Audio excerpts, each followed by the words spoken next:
ಈ ಸಲ second P U ಓದ್ತಿರೋದು. Neat ಪರೀಕ್ಷೆ ರದ್ದಾಗಬೇಕು. ಏಕೆಂದರೆ ಲಕ್ಷಾಂತರ ತಾಯಂದಿರು ಅಪ್ಪಂದಿರು ಕಷ್ಟಪಟ್ಟು ಮಕ್ಕಳನ್ನು ಓದಿಸಿರ್ತಾರೆ. ಬಟ್ ಈ ಥರ ಪರೀಕ್ಷೆ ರದ್ದಾದ ಮೇಲೆ ಎಷ್ಟೋ ವಿದ್ಯಾರ್ಥಿಗಳು ಮಾನಸಿಕವಾಗಿ ಕುಗ್ಗೋಗ್ತಾರೆ. ಮತ್ತೆ ಮರುಪರೀಕ್ಷೆ ಬರೆಯೋದಕ್ಕೆ ಅವರಿಗೆ ಒತ್ತಡ ಅನಿಸುತ್ತೆ.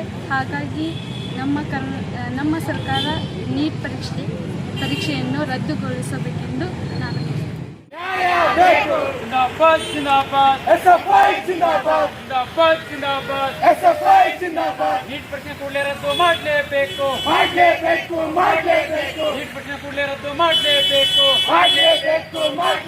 ವಿದ್ಯಾರ್ಥಿಗಳಿಗೆ ಅನ್ಯಾಯ ಸಿಕ್ಕದ ಕೇಂದ್ರ ಸರ್ಕಾರಕ್ಕೆ ಧಿಕ್ಕಾರ ವಿದ್ಯಾರ್ಥಿ ಅನ್ಯಾಯ ಸಿಕ್ಕದ ಕೇಂದ್ರ ಸರ್ಕಾರಕ್ಕೆ ಧಿಕ್ಕಾರ ಬೇಕೇ ಬೇಕು ವಿದ್ಯಾರ್ಥಿಗಳು ಬಯಸುತ್ತೆ ಮೆಡಿಕಲ್ ಮತ್ತು ಇಂಜಿನಿಯರಿಂಗ್ ಸೀಟು ಕೊಡಲೇಬೇಕು ಪ್ರತಿಯೊಬ್ಬ ವಿದ್ಯಾರ್ಥಿಗಳು ಮೆಡಿಕಲ್ ಮತ್ತು ಇಂಜಿನಿಯರಿಂಗ್ ಸೀಟು ಕೊಡಲೇಬೇಕು ಮೆಡಿಕಲ್ ಮತ್ತು ಇಂಜಿನಿಯರಿಂಗ್ ಪ್ರವೇಶ ಪರೀಕ್ಷೆಯನ್ನು ರದ್ದು ಮಾಡಲೇಬೇಕು ವಿದ್ಯಾರ್ಥಿ ಅನ್ಯಾಯ ಮಾಡತಕ್ಕಂಥ ಕೇಂದ್ರ ಸರ್ಕಾರಕ್ಕೆ ಧಿಕ್ಕಾರ ಬೇಕೇ ಬೇಕು जिंदाबाद जिंदाबाद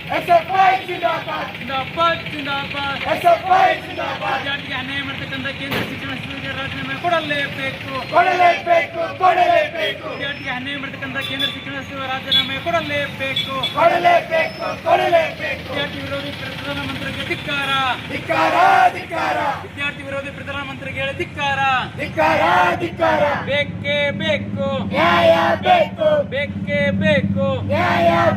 ವಿದ್ಯಾರ್ಥಿಗಳ ಮಾನಸಿಕ ಕಿರುಕುಳ ಕೊಡ್ತಕ್ಕಂಥ ಕೇಂದ್ರ ಸರ್ಕಾರಕ್ಕೆ ಧಿಕ್ಕಾರ ವಿದ್ಯಾರ್ಥಿಗಳಿಗೆ ಮಾನಸಿಕ ಕಿರುಕುಳ ಕೊಡ್ತಕ್ಕಂಥ ಕೇಂದ್ರ ಸರ್ಕಾರಕ್ಕೆ ಹೇಳಿ ಧಿಕ್ಕಾರ